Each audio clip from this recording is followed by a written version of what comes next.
In 2008, a slice of life anime called Kaneki came out. That's so cute! 2 years later, a man who worked on it was found dead. What? And for a while, this incident was a mystery. The Wow, big question... the mood went from 100 to 0 real fast, went dark real fast. It was some French guy. Oh, was it Vincent? The guy that worked on JJK and One Piece that we talked about earlier? Yeah, I think it was the Vincent guy that spoke out against Mappa Studio. Yeah, I remember now chat mentioned that he went on trash days. Being whether he did it himself or whether it was staged. It would take the government 4 years to finish their investigation. That after he'd worked 600 hours with no paid overtime in a week where he couldn't even go home. The problem is, and I've noticed that while doing research on VTuber agencies, it's kind of the same problem as in China. The government has very little and they don't really want to regulate it. They've added some regulations, but not very strict ones. Like every time there's been an investigation into black companies, they've found to be within the legal boundaries of the law. So they're like, oh, well, there's been no illegal activities. You can pay your VTubers a 0.5 commission fee and it's perfectly legal. There's been no abuse. It's not because something is not illegal that it's morally correct and that there hasn't been exploitation. It's just that the laws are very lax, and they said that we're tackling down 996, but not really, because at the end of the day, like these countries are also power nations and they want to surpass each other. Imagine you're a leader of the country and you want your country to advance. Of course you want the people in it to work even more. It's gonna make your country richer. They have no incentive to make them work less. Home, the man had ended his life working for one of the most famous anime studios in Japan, which got off completely scot-free. In order to know what's even worse, how much coverage do you think this got, given how popular anime is? The lines are like 5 hours. Earthquake, we're all fucking I mean, I dying. assume a lot. None. It was like it never happened. And in my quest to find out the answer to one simple question, I unearthed the dark truth that anime would rather you not know. That behind the The same with whole Northeast Asia, the nation of driving black companies. Yeah, exactly, Ailey. Like, that whole video that we watched on Chables, I mean, those companies, they run the country. So it's either that or the government, you know, they're very interested in making these companies work well, or they're just not interested in making their population work less because they want to drive the economy through the roof, they want to surpass the United States, or they have multitude of reasons not to fix those issues. Like, think of it when you're playing a simulation game where you're running a country. Are you thinking, oh, but my citizens, they're lacking sleep, they're like, oh, whatever, so what if a couple of them dies? I'm talking about a game, you know. What if my sim dies? I feel like that's how they probably view them at a certain point when you're operating on such a large scale. They're like, no, but we need this by this day. We need this done by this day. We need to reach those targets by that day. The cute girls running around on your screen is a war that has... Ryan Crawley, thank you so much. Welcome to the Precious Squad. Oi, you. Yeah, you. Hi. If you're not subscribed to my second channel, I don't know what you're doing with your life. So take a moment, press the like button, press the subscribe button, and hit that notification bell on. And thank you so much. I appreciate you. Now let's get back into the video. been raging since before World War II, entangling in it some of the most famous Japanese people in history, from the seats of power in the Japanese government all the way across the ocean to the... Frostpunk. You know what? I was exactly thinking of Frostpunk. I just couldn't put my finger on it. That's exactly what happened. It's like, guys, we need to finish building the generator before the first day of winter. I don't care if you run out of food or if you die of exhaustion. You are building that generator. We need this heater or thousands will die. Put the kids to work. Send them to the mines. Holy shit, sneaky cats dropping the fat Akasupa. Yo, what's up, buddy? Thank you so much. Thank you. Thank you. I appreciate all the support this stream, guys. The doorsteps of Walt Disney, a war that has consumed countless numbers of innocent lives and dreams as people fight to just be treated like human beings, hijacked by companies exploiting the fallout of anime's god, dooming it all to slowly fall apart at the seams.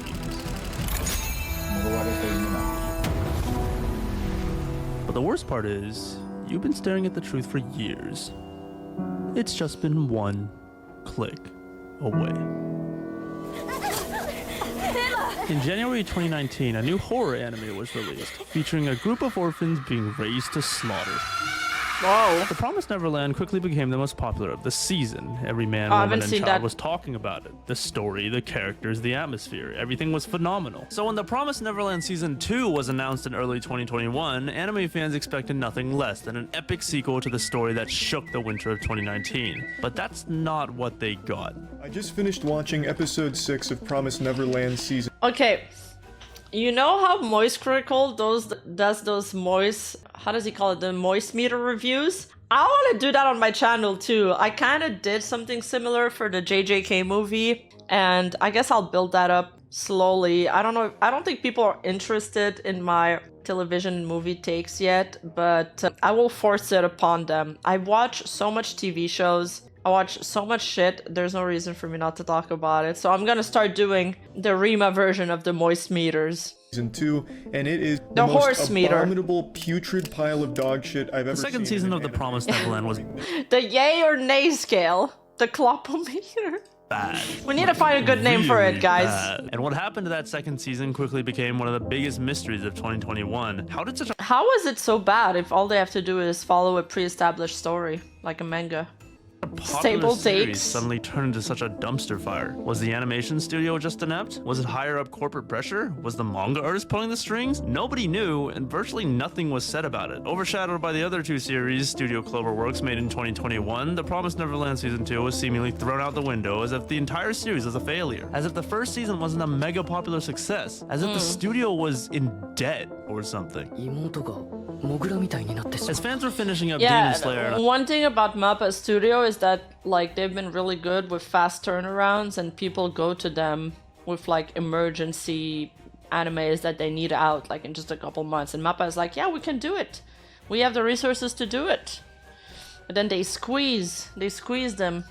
Attack on Titan Season 3, Cloverworks will reveal something odd. After having produced not only The Promised Neverland, but also Darling in the Franxx and Bunny Girl Senpai in the same fiscal year, the studio had made no profit. In fact, they were 7 million yen in the hole. And they were lucky, because as the anime industry reported that it grew to a market cap of 2 trillion yen, industry surveys reported that the back end of the anime industry was Bro, actually the girls on OnlyFans cosplaying as that Darling in the Franxx girl probably make more money than that studio then if they made zero profit. That's crazy. in a crisis. 40% of all studios in debt, the industry shrinking by 5%, anime numbers collapsing for 4 years straight, and what seemed like an endless stream of employee horror stories. It was so bad Yeah, that some O2. reports even predicted the industry's imminent collapse, something that anime had actually done to itself. In the 1960s, the manga and anime industry got into a civil war. Specifically, this man, godfather of manga Osamu Tezuka, That's the guy thought that made, Japan's biggest animation studio That's the guy that made Astro Boy. was a load of shit. Toei thought Tezuka was a massive bitch. Feeling like he had no control over his story and the production process, Tezuka decided to build his own anime studio from the fortune Darling in the Franxx wasn't so bad. Just the last few episodes, it was like, too much. It became too he much. made and take the direction of anime into his own hands, eventually arriving at his crown jewel, an And he anime was a adaptation of his doctor? manga masterpiece, Astro Boy. Now with an anime on his hands, all you had to do was bid for a slot in the air, which unbeknownst to Tezuka meant that he had to outbid the one and only. Did you check with the government and see if they needed any money lately? Faced with the challenge of having to financially outbid Disney in order to air his anime to the public, Tezuka realized something important. He might not have been as rich as Disney, but he had bigger balls. That's kind of cool. He put his dick on the table. And so he decided to take the age-old financial advice of, if you can't buy it, then go into debt for it. A lot of debt for it. Cred Maxon. Oh, don't worry about Yeah. her. Luckily, since Astro Boy was already popular in Japan and Tezuka decided to push for the unheard of rate of an episode a week, Tezuka managed to turn his smart financial decision into billions of dollars of profit through the power of marketing and merchandise. Faced with that amount of money, other animation studios quickly conformed to this weekly schedule, using Tezuka's refined techniques to kind of cheat the animation process and make it easier to upload every week, ascending Tezuka to the god of anime, as well as manga. It's a spicy title. There's only one problem, though. Astro Boy looks like this. That night, at the Institute of Science... Modern anime looks like this. That weekly upload beautiful, schedule yeah. has not changed. In addition, not every animation studio could just go into hilarious amounts of debt. And while TV stations and the government could initially make up that shortfall, by the time Neon Genesis Evangelion rolled around, anime was just getting way too expensive. And with Japan's economic miracle about to explode in the country's face, the What about the woman that made Sailor Moon? Is she rich? She's gotta be, right? Right, chat? That's crazy if she isn't. That's sad if she isn't. decision was made to implement a relatively unknown funding strategy that had in it a slow, creeping death. That explains how animators can barely afford food while their creations go on to rake in billions of dollars of profit and being nearly impossible to escape from. But the worst part is, you already know what it is.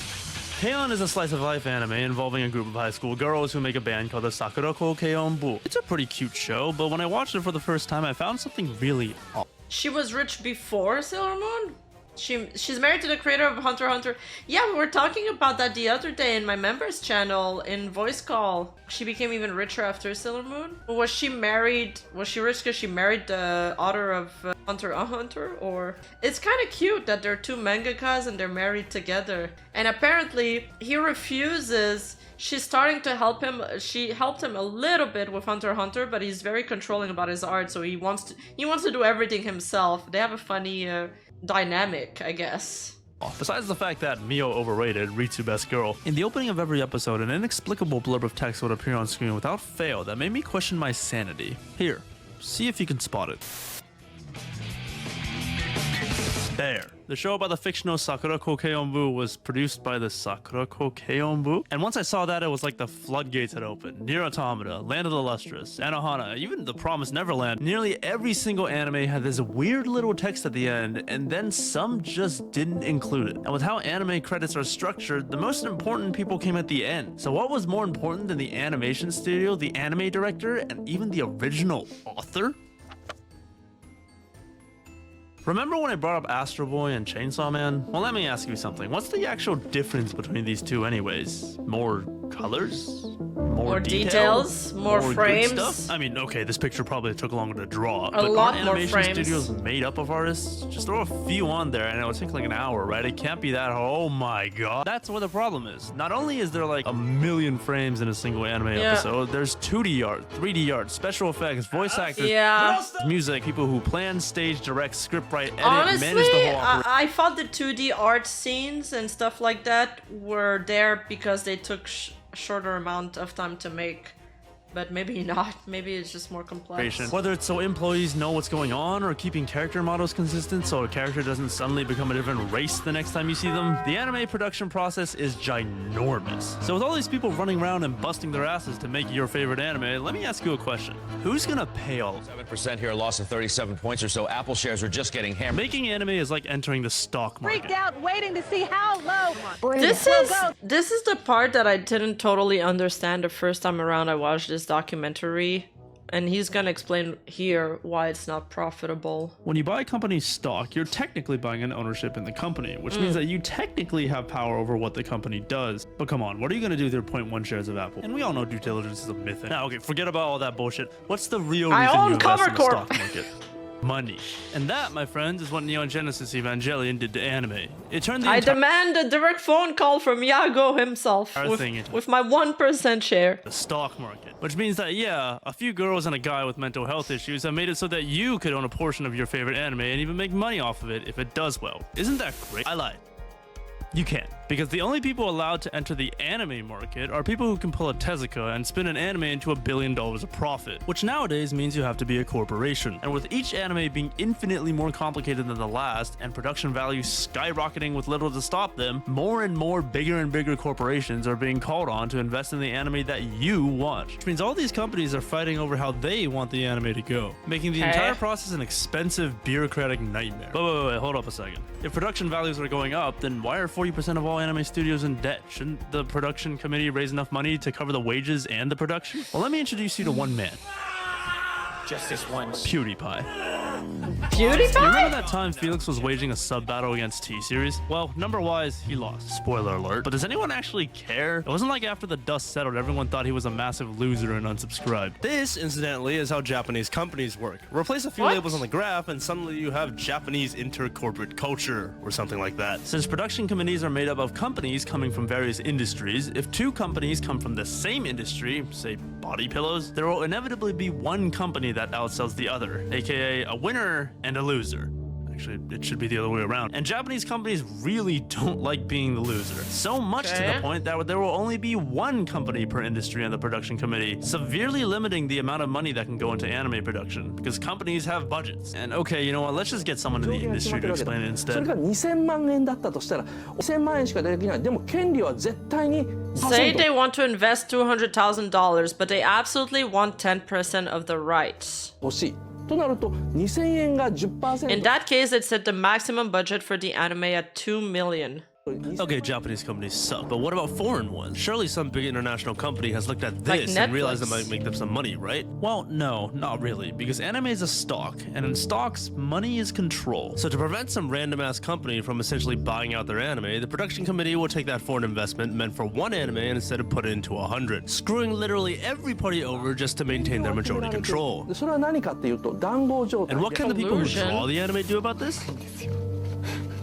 Nothing. Because most of the time, they're not even on the committee. And even if they are, they don't have enough ownership to force the committee to raise more money. So they're put into a very pleasant position of having to make anime with pretty much no money. And they do make an anime because they signed a contract that says they have to. And once that anemically funded anime goes out, the production committee turns around and says, oh wow, you made this anime with no money? Clearly you're capable, so why don't we do it again? again? This is what Yeah, the Sakura it's always Kokei like Onbu that. actually is. The production committee. Who doesn't value Yeah. anime for your petty little reasons like laughs, tears, or childhood memories, but as a means to one single end, to make as much money as possible. But hold on a minute, let's not jump to conclusions here. Production committees are kind of scummy, but it's not like they're all evil mustache twirling これ villains. はまあ良し悪しなんだけど今日はあえていいもの悪者っていうのを設定して話してみ And unfortunately, the service they provide is kind of necessary. I mean, how many studios can you think of that can cough up the multiple hundreds of thousands of dollars that it costs to just produce one episode of anime, let alone the millions it takes to produce an entire season? And don't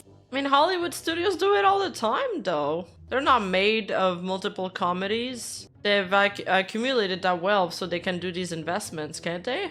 forget, these anime that you watch, they're all a product of survivorship bias. These actually survived the process. Imagine the 90% of anime that get all this funding just to never be released, which would put studios into multiple millions of dollars of debt. These anime studios need money to survive, and the production committee does that for them, even if it's really shittily. They raise the money and allocate it to revenue stream. The anime, the merch, the t-shirts, the body pillows. It's just ironic that out of all of these streams of income, the least profitable part Honestly, of it is I'm surprised that the body pillows revenue go through. I always thought body pillows and all that were derivative merch from like third-party companies that are probably not paying licensing fees. anime itself. Hello, everybody. There's My name is definitely, there has to be a lot of bootleg merch made from every popular anime. I think YouTubers make money, discounting all the merch, sponsorships, and all the other stuff. The main way any YouTuber makes money off YouTube itself is ads. Sorry about that. Advertisers want to make a lot of money by selling a lot of stuff to a lot of people, which means they'll pay more for ads to either reach a lot of people, or the really rich people, or both. Which is anime's issue. Because the time anime is aired on TV in Japan is not really conducive to advertisers, with the waking hours being taken up by shows that are aimed at an audience that usually doesn't have any money, and the shows that are actually aimed at people who have money are aired at a time when most of them are asleep, which means advertisers won't pay that much unless it's an uber popular anime like Demon Slayer. So if anime doesn't make that much money, then what does? So I'm waiting in line to get the figures. They've gone to get the figures. This man in front of me literally just spent about $6 grand. What? $10,000. $10,000.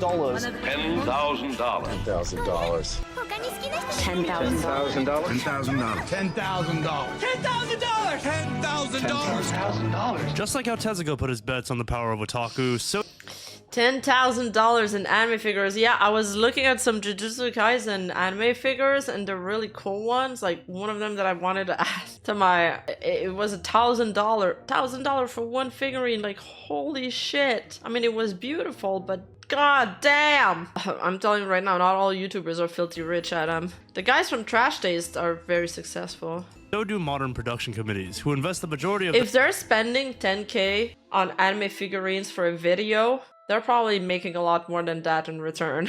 Imagine 10K in Rima merch, I could fill up my whole room. Every single inch of it. their money not into making the anime, but getting the word out about the anime and making all the merch that anime fans gobble up, which through a strange turn of events has resulted in this. Do you notice something wrong? Why is this DVD so expensive? The price of anime DVDs have always looked kind of ridiculous to me. You want me to pay almost $50 for a part of a season of an anime that I can just watch it's $50 for the idol ones too. It's crazy. It's crazy.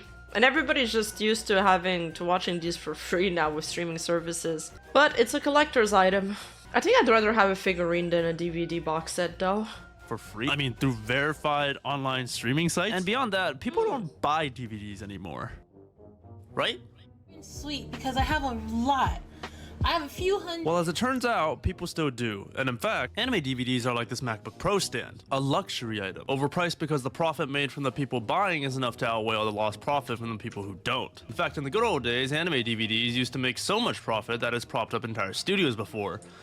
Spoiler alert, those good old days are over. Because nowadays, most anime is watched through streaming services like Crunchyroll and Netflix, so the committee requires pay a few $1,000s minimum per anime episode in an attempt to recoup production costs. An attempt that's usually completely hopeless. Because did I mention that anime is getting so expensive that entire production committees are going into debt? Which lends itself to the unfortunate realization that, yeah, your life is probably worth less than Oreimo or El Manga Sensei is worth to the production committee. Because just like the money raised for anime came through them first, the money profited from anime goes through the committee first as well, because they are the ones that technically own the anime. Because anime is a stock, and only the owners of that stock. Yeah, they're the one who put up the money, so they put up the risks, so all the profits go to them first. Stock get to reap the profit of it. Besides, the creators involved in the project already got paid up front. Not our problem if they went over budget. Which means even if an anime is a big hit, sometimes the anime studio doesn't get a single penny. Knowing all this would explain why, even though the anime production industry has been collapsing inwards for a few years, anime and the anime distribution industry have reached all-time highs. Because they're either paid on their own terms or through being on the production committee, not starved of money and also getting the profits last, which makes anime studios mass outsourcing work to lower wage countries like China or the Philippines seem a lot more reasonable. Well, yeah, honestly, I was surprised that a lot of the people working on these animations weren't necessarily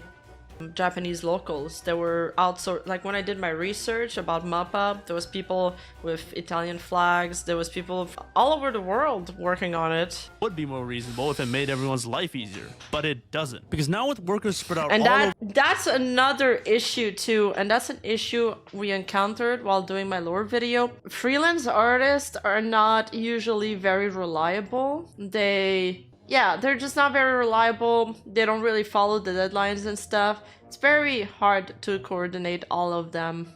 World. It becomes increasingly more difficult to coordinate this ginormous border-transcending system to match the week-on-week deadlines that someone decided the anime industry should move at. Because at the end of the day, give a studio all the money they want, but it's never gonna matter if the anime just never comes out. Bro, Attack on Season was a fucking meme. The fact that they had the final ending. But then we learned it was because of those issues. Season of Attack on Titan is kind of a joke. Delays on top of delays have turned the finale of Isayama's story into perhaps the only real-life example of an infinite fractal. And for a series where the final season was handed off from the incumbent Wit Studios to Mappas. Yeah. Final part 2, part 5, part 6. I was like, am I reading this properly?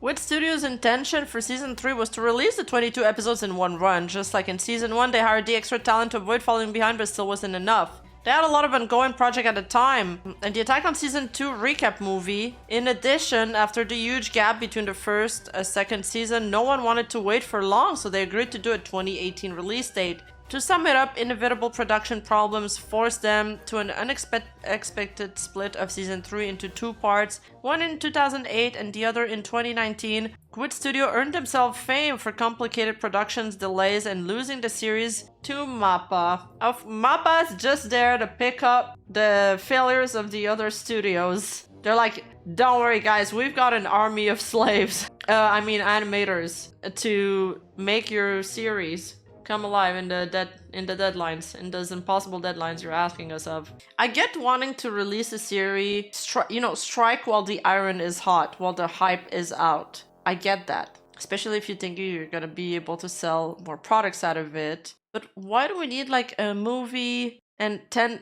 or at least outsource a movie to somebody else? Make them work on another project. Have 2 different studios working on 2 different projects instead of piling up work for one. Solely because Wit was having some behind-the-scenes chaos. It's just, how? No, I'm serious, how? How do anime studios who outsource work in these massive amounts have these kinds of production issues? Especially when the employees are working so many hours that is being compared to literal slavery. Well, let me ask you a question. If you were a freelance animator working on some some no-name anime, would you keep working at these amazing wage rates? No. What about like twice over? Thrice over? How about 10 times over? No, I'm being completely serious. Because not only is VA and sound work done before the animation is completed, meaning See, I said the VA was done before. You guys said it was after.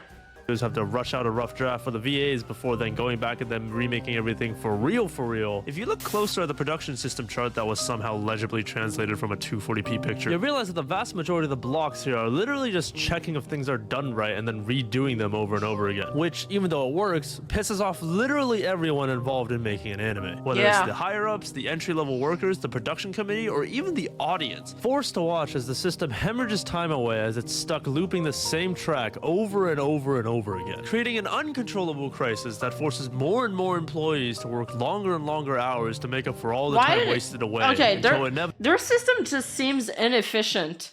We need a German to come in, like somebody really Cartesian, and figure this shit out. I thought Japanese people would have had this on lock, you know? I thought they'd have found the most effective system to min-max it. But redoing the work a million times doesn't seem like it's it. This sounds like shit. Sounds like ass. Oh, I'm not the one to do it. I am very bad with organizing stuff. But I'm sure there's somebody out there that can do it. Inevitably, someone, somewhere, reaches their breaking point. Oh. In 2019, a Madhouse employee sued the company after working nearly 400 hours of unpaid overtime in 1 month, doing the very important job of coordinating this ginormous unpaid overtime, 400 hours. This mess. After having to drive around all night and day in a company car delivering materials to studio employees, the consequences of this broken system finally caused him to collapse on the street as he returned home at 7 a.m. But come on, is it really that surprising? I mean, the most obvious consequence of having such a huge production system is that there are so many points of failure. One delay, anywhere, whether it's because the director overslept, the animator got an injury, or some outsourced person is late on delivery, one delay cascades down the entire system, causing everything behind it to get even further behind. The worst part is, the anime industry kind of brought this one on themselves too. With nearly every studio being in Tokyo and pay rates being not so great, many employees are forced to work on multiple jobs, in multiple projects, sometimes in multiple companies. This set of circumstances. That's another huge issue, especially with freelancers. It's like if you work for the same company for over 40 hours, you can maybe demand or negotiate overpay. But the problem is, especially with the gig economy that we live in, is that a lot of people take different gigs everywhere. And that, like, let's say you work from 9 to 5 and then you deliver with Uber Eats, and then you got a counseling meeting, you're doing consulting for a company from 9 p.m. to 10 p.m. Well, obviously, like, you've done more than 14 hours of work. Okay, I haven't really calculated, but you know, you can easily do 12, 14 hours of work in a day, and that's not going to be paid overtime. But that's the problem with the economy we live in. A lot of people are resulting to working multiple jobs at the same time. On the flip side of that, I heard about this new trend, okay, that people that do remote work, they're like scamming their employers by working multiple jobs at the same time. Like, you do like the minimum amount of work in all jobs, and they can't really check on you because it's remote. So they're just stacking up the jobs. They're min-maxing the work. This means that every single time an anime upload deadline rolls around, that there's an ungodly crunch hour where employees are trying to make up for so much lost time that they can't eat or sleep or even go home. Because it's not like episodes are worked on one by one, they're worked on in batches of 3 or 4, which means if a delay happens, it's not just merely one episode off schedule, it's a third of the season. With all this pressure and chaos coming down on employees who are most of the time just blameless victims, some people will stay up nights to make those deadlines, while others, understandably, are done with this bullshit and decide to just disappear in the middle of the production process, making every... I thought about it, but meeting risk crossing over. Just say you're stuck on the toilet. You ate something bad. I don't know. Find an excuse.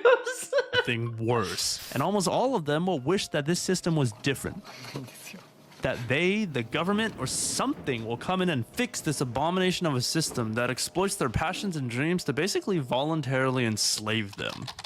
But at the end of the day, all of that is merely just a pipe dream, because the struggle to make anime a good place to work has been fought for decades upon decades by some of the most venerable names in Japanese history, and near nothing has changed. Because while our story may have started with The Promised Neverland, the true story stretches far into the past, almost 100 years back to modern anime's birth, when one war ended and another began. When America occupied Japan at the end of the Second World War, they restructured everything about the country. And that included a concept that most Japanese had never heard of before: collective bargaining. And I mean, it's not too hard to see why labor unions were kind of foreign to the Japanese. In a country where harmony and the respect to hierarchy was the norm for like... Doesn't seem like they have a lot of unions.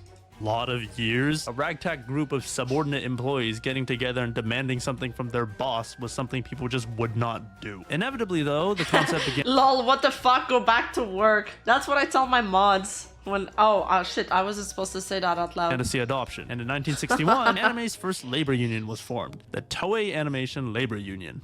Remember Toei? And to be fair to the union, they actually did quite a lot. Founded by people involved in the production of Lupin III, and eventually coming to involve a very impassioned chief secretary by the name of Hayao Miyazaki, the union fought tooth and nail, winning concession after concession after concession, but they were on borrowed time. Toei had already started hiring out domestic freelancers in place of permanent employees, making unionization more difficult. 2 years later, Tezuka propped up this weekly upload norm, and then anime started to get really expensive, to the point where, by the time the 70s rolled around, Toei, along with some other anime studios, were hundreds of millions of yen in debt, and Toei decided to conveniently solve the problem by just nuking half of its workforce. As you'd expect, people were pissed. And while the union would fight a 2-year court battle that would recapture 18 of 170 layoffs, 150 of those people, whether laid off or not, permanently left, including 2 friends who went on to establish a studio called Ghibli. After this, the situation only got worse. With anime expenses getting higher and higher, a studio called Sunrise would pioneer the concept of international outsourcing when it produced Mobile Suit Gundam. And as more and more of the industry turned into independent contractors now scattered all across the world, union organization became more and more untenable. And as production committees and the horrible working conditions of the modern... I'm telling you, that's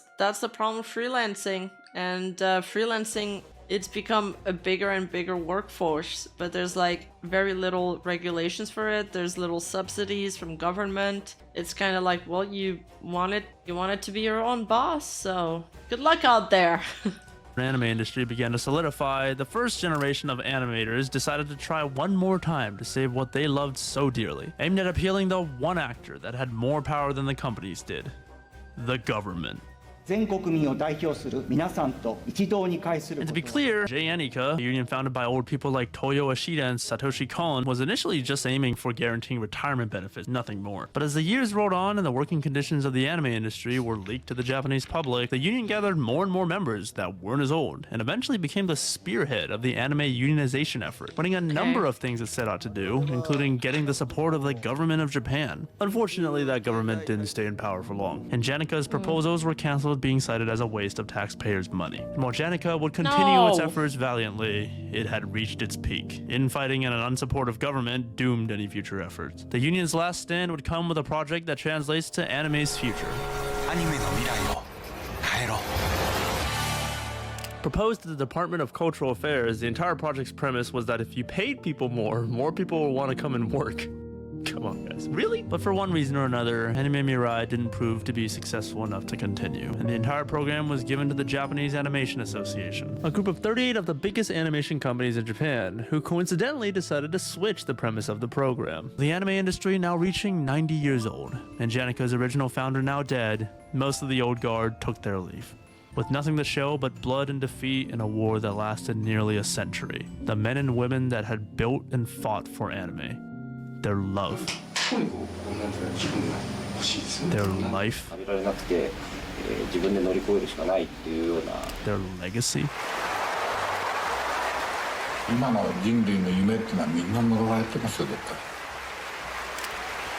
Finally, gaze. Dude, he looks so good. He looks like a gentleman. Up. He's a legend.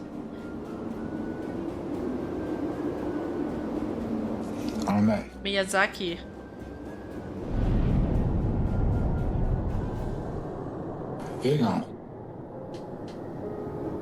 本当に素晴らしいのかどうかわからないじゃない。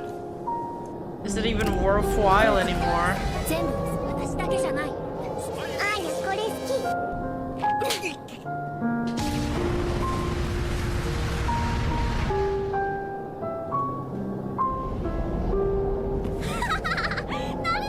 呪われた夢なんです。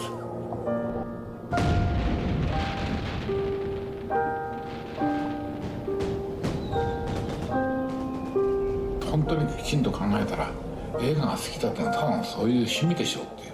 金を稼ぎたいとかそういうのは全部論外。有名になりたいってのも論外。そんなのクソくらいでそういうことじゃない。ヒューズ、ショーさん、サメリー、かつてそういう映画を作られたことがあったかもしれない。 Dude, this is so sad. One of the, you know, the big, like one of the industry giant is saying that it's doomed. It's so sad. 今も映画の価値があるわけではない。多くはくだらないんです、僕らのこの世界は。 What a shit world. 難しいんだ。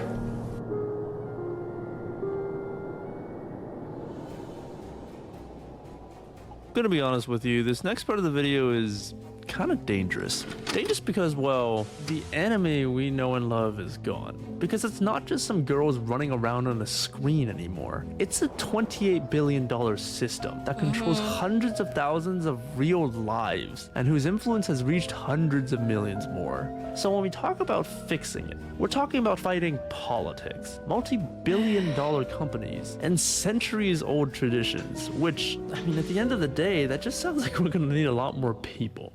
Luckily for us, it's not like this hasn't happened before. 4 years before Tezuka would make his debut, his role model Walt Disney was experiencing a similar fallout, as a giant portion of his workforce went on strike for, quote, unfair and disorganized pay practices, after the man himself told them that they should essentially shut the fuck up and go focus on making good work instead. Which kind of begs the question, how did Japan go so wrong? I mean, the unions caught up pretty quickly to Disney after what he did, but Miyazaki couldn't? I mean, Miyazaki and his 98 other friends? Surely they could have fought on for a few more years and avoided this entire shit show, and history would forever know the name of the Toei Animation Labor Union. No. Shit. If you take a look at all the anime released nowadays and trace them back to what studio made them, you'll realize that, well, there's not a lot of Toei here. So what exactly would the Toei Union do for anyone who works outside of Toei? Yeah. Nothing. Which is exactly why, even though on paper they accomplished a lot, in reality the Toei Union didn't really do much at all. Because they worked to better the conditions at Toei, not anime. And well, aside from Janica, there was never an anime union. And given that everyone's outsourcing everyone now, it's kind of not possible to make one. Which makes anime the only instance I know of where the companies are better at organizing themselves than the workers. But at the end of the day, unions, politics, power, it all precipitates the actual problem. Money. God, the show is fucking weird. Because regardless of how many other things people want to try and solve first, from how inefficient making anime is to the looming aging crisis it'll soon face, it all stems from the fact that no matter which way you put it, no one's gonna work 7-day, 100-hour work weeks for months on end, getting paid anywhere from less than $3 an hour to $5 a fucking day. Because it's just not right. And if you speak in business better than morals, it's not operationally sustainable. And unless people are content with letting Japanese anime. That's the thing, you know, recently there was this big discussion online about how YouTubers, you know, they used to do it for the passion, and now they want to monetize it. Well, that's something I think my mother-in-law always said, to do what you love, it's good to do what you love, but to do what you love, you also need money. And that's why I don't shame people for monetizing their passion, and I actually encourage them to do so they can keep going. And that's why I know a lot of people don't like ads and things like that, but it does help creators a lot. And you know, just like in anime, if the ads were worth more, they could probably sustain the anime industry, except it doesn't. So anime, with all of its history, you gotta fund your hobbies, and monetizing like your hobbies and stuff like that, it is much more frowned upon in certain industries than others.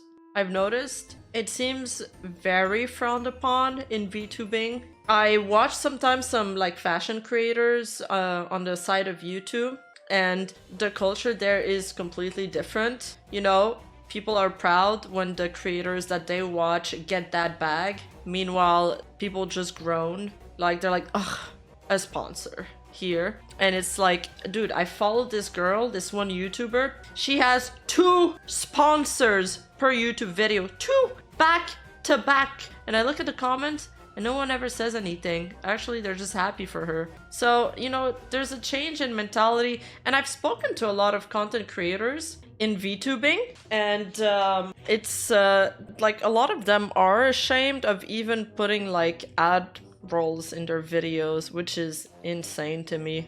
They're like, oh, but I don't want, like, there's this, people are so used to getting free content, but it's like, if you don't understand what's funding your hobby, clearly. If you don't even want to watch an ad, like a 90-second ad is all that's required for you to watch the free, like, after you've watched the ad, it's basically paid for, right? Like this ad that you're watching a YouTube video, people don't want to watch that. And then they also, but then you're like, okay, that's fine. You don't want to watch the ad.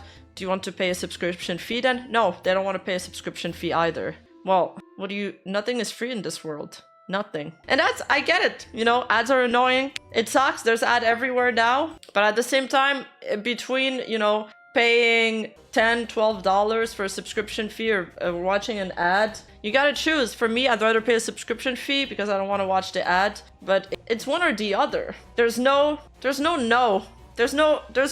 none of the two, or it's unsustainable. And there's a reason why, it's what I was telling my Discord, there's a reason why YouTube has one of the highest quality videos and highest quality content creators in all the social media platforms, because YouTube invested millions in their ads algorithm and in their ad system. So advertisers pay good money to have the right ads shown in the right video to a certain extent, but their ads are not worth dog shit money like Twitch or TikTok. So on TikTok you can have millions of followers and it doesn't even matter because you won't turn a profit on your video and you can't really make this a career. When you can live off your hobby, when you can live off your passion, you can reinvest that in your craft. And that's why we have animation and music, original music videos made and created by VTubers like Hosho Marine, and she gets to reinvest that money from her VTuber activities. You know, people reinvest it into their craft. Of course, some people just do whatever. Maybe not everybody invested, you know, to the same quality as others, but I think there's a lot of very, very talented creators on the platform. And just like I enjoy spending money on a manga to encourage the artist, I'll enjoy spending a few dollars on membership on a YouTuber. And if it's not a YouTuber, I'll enjoy it. If it's a game that I like, or like even an indie game that I wanted to succeed, I'll buy like a skin or two. Like I want to support them. But that's just me. Make ads funny again. You guys remember the Super Bowl? I was never into sports, but I always enjoyed watching which ads they would play during the Super Bowl, because everybody said that they were like $1 million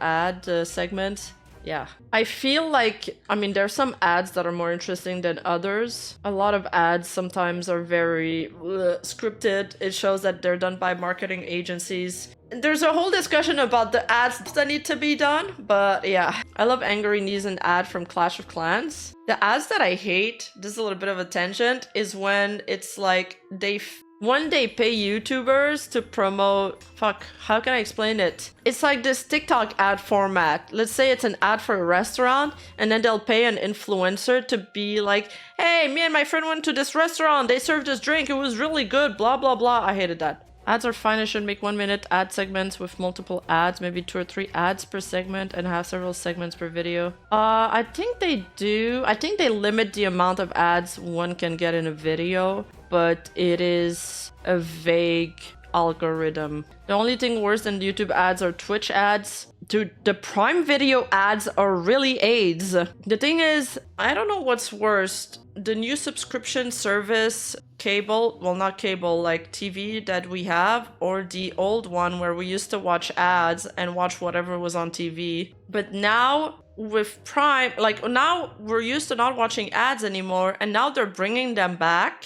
and they're upping the fees if you don't want to watch the ads. And I still haven't changed my plan for Prime Video. And they keep playing the same fucking ads, man. It drives me fucking nuts. The Nespresso ad. There's always a Nespresso ad in my Prime Video. And I watch my shows at night. I really don't want to hear about a coffee ad. It's like, you know, joyful and loud and stuff, and I'm trying to calm down. No, I am not. This is in the morning. I'm not waking up. I don't want to see your Nespresso ad, please. Like, at least change the ads. Cycle them. Do something. Having ad in the middle of a stream is torture. Thank you for the 1 month, CrowGen. Yeah, you said that in my Discord. I try to keep the ads in the stream to a minimum. I always press on the... YouTube asked me how many ads I want to put. And I could do aggressive, but I put the minimum right now. People, it's product. But then again, I also assume that people have ad blockers if they don't want to get ads and whatever. That's fine too. I don't care that much. Personally, it doesn't affect me that much. And its influences burn straight into the ground and become another part of history where we wonder what could have been.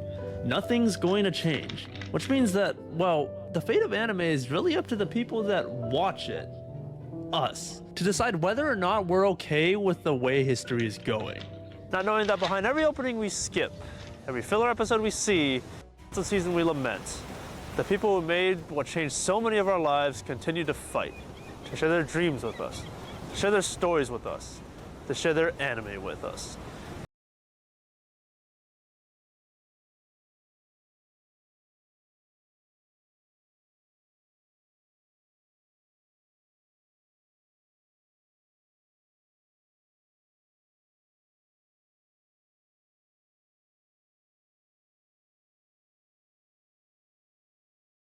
That is literally what a key animator has said working on a project. Like, I want to sleep and eat properly. I want 1 day off, just one. My hand hurts. Dude, they need like one person to deliver sandwich that they can eat while drawing or something. There's no reason to have your employees not eat.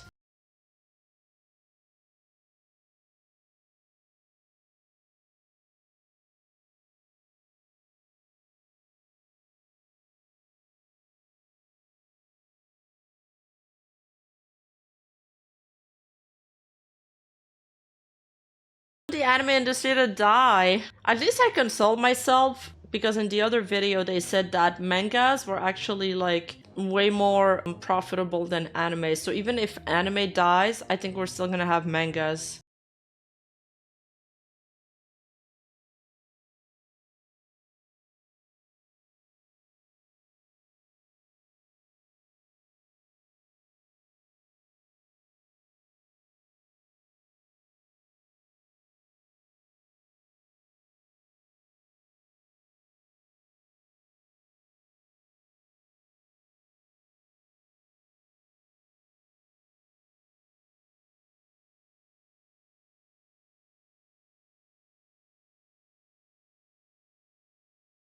The former Secretary General of the Toei Labor Union left after Toei's mass layoff incident and from his position in the union as well. Since then, he has rarely, if ever, personally or recounted his time as Toei Labor Union, except for one instance, which I'm about to show. 俺が高畑勲ことパクさんに出会った瞬間だった。その初めて言葉を交わした日のことを今でもよく覚えています。 Okay. So he died and Miyazaki did a eulogy for him.